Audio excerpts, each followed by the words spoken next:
In 2009, women made up 18% of the undergraduate engineering programs. Women also held 10% of the jobs in the engineering workforce. The numbers of technical women in the United States has fallen since 1991. The high point was 37%. We're now at about 25%, and it's still falling. In the science, engineering, and technology fields, in technology, they're leaving at about 56% by mid-level. And that's a huge number. It's not the worst, but it is pretty darn near the top. And so we need to figure out ways as faculty, as industry personnel, as nonprofit organizations, that we can figure out ways to keep women from leaving the field and making the culture of technology more open to women and to their needs. What happens when these women leave? 49% of them, they take their knowledge on technology and they go do other things with it. The other 51% abandon their training completely. So think about that. We have 25% women, half of them are leaving by the time they reach mid-level. What a huge waste of talent that is, not only for organizations, but for society. Why do we need more women in engineering? There are Bureau of Labor Statistic projections about employment needs in the country between now and 2018. And the projections are saying that no more than about 1/3 of all the openings can be filled by graduates from American universities. And the only way to fix that is to recruit the kinds of students that are currently underrepresented in computing, which means women and blacks and Hispanic. One thing I found over the years is that women create technology differently, they talk about technology differently, and they leverage it differently. Women are very altruistic in nature. They want to change the world. They don't care about how many lines of code they write. They don't care about staying up all night drinking Mountain Dew. They're here to solve the world's problems. And so that's why we need women in technology, so that they can, in fact, have influence at the table changing the world. What is it like to be a female engineering student? So it was an engineering university. That means the university, it was a technology university. So you had math, physics, chem majors, and then all engineering majors. And you'll smile at this. It was 2,700 guys and 17 girls. That was the composition of the entire college. So it was quite an interesting experience. There's nothing. You were literally you were showcased in everything you did, because everybody knew what was going on. The professors and the lecturers, especially the labs, they actually expected you as a woman to perform better than the guys, because they weren't sure whether you really were going to make it. So there was a, what should I say, a larger responsibility placed on us to perform, expectation.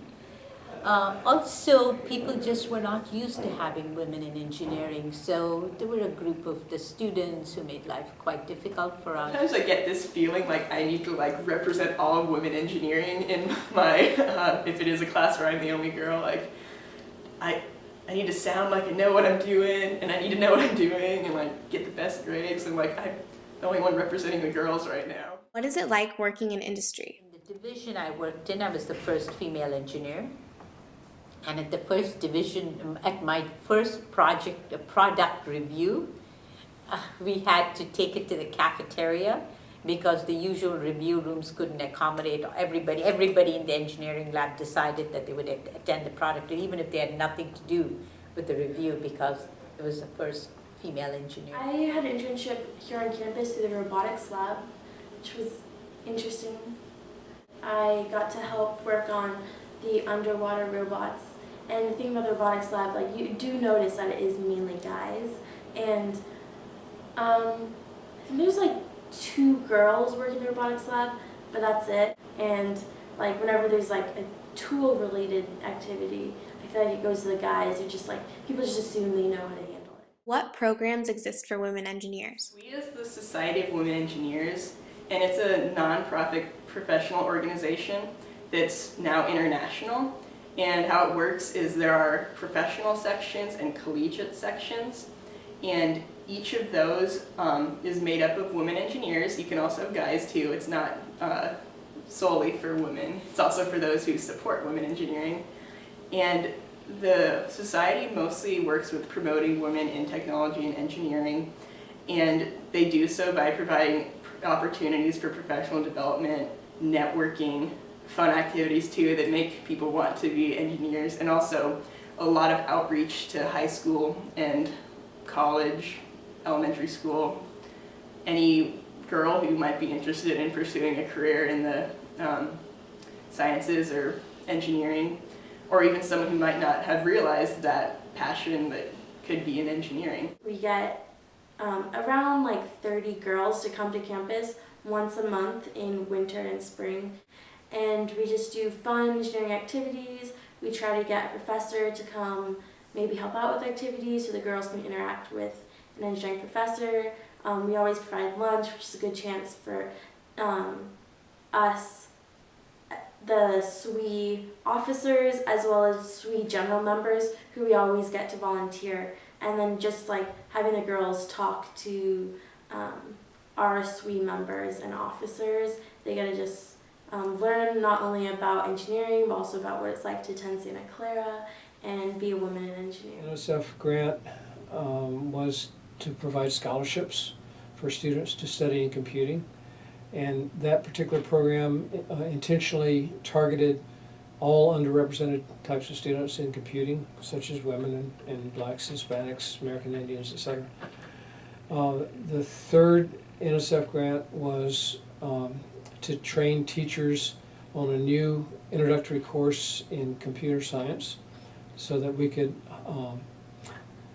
establish that course in the high schools, and the difference being that the course, rather than being an introductory programming class, specifically tried to build on the interest of students who are underrepresented. The fourth NSF grant was to provide the teachers who taught that course some assistance by putting some graduate students out in their classrooms. And that grant specifically targeted the selection of role models in the way of graduate students that were role models for underrepresented groups. So out of the 5 students that are presently working, there are currently 3 women and 1 Hispanic, and then there's 1 Caucasian male. But the point was to try to get some role models out there that would be good. We've taken undergraduate women from Santa Clara in Santa Clara's computer engineering program out to some of the high schools to meet with students at those high schools. The students gave talks to the high school students about why they should be concerned about studying computing, even if that's not going to be what profession they go into. So in other words, no matter what technical profession they may select, there's going to be a need for them to have some understanding of computing. What programs can be created for the future? I think, and from observing that, and because I have kids in middle school and high school, I think you need to go to middle school. So we need to reach kids in middle school to get them excited about that. We need to, SWE and ACM and all these other groups around, and they are doing that. I need to actually work on changing the stereotype.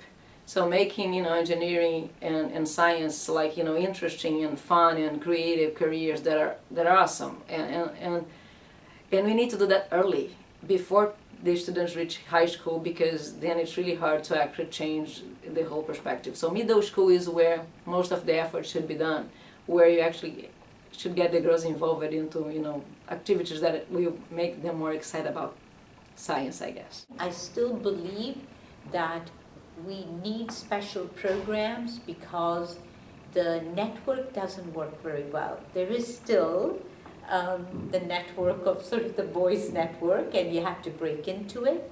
And so I think we need some really good nurturing programs and role models and good, strong faculty and teaming of faculty with women engineering students to help in the careers. And it shouldn't end when students leave the university.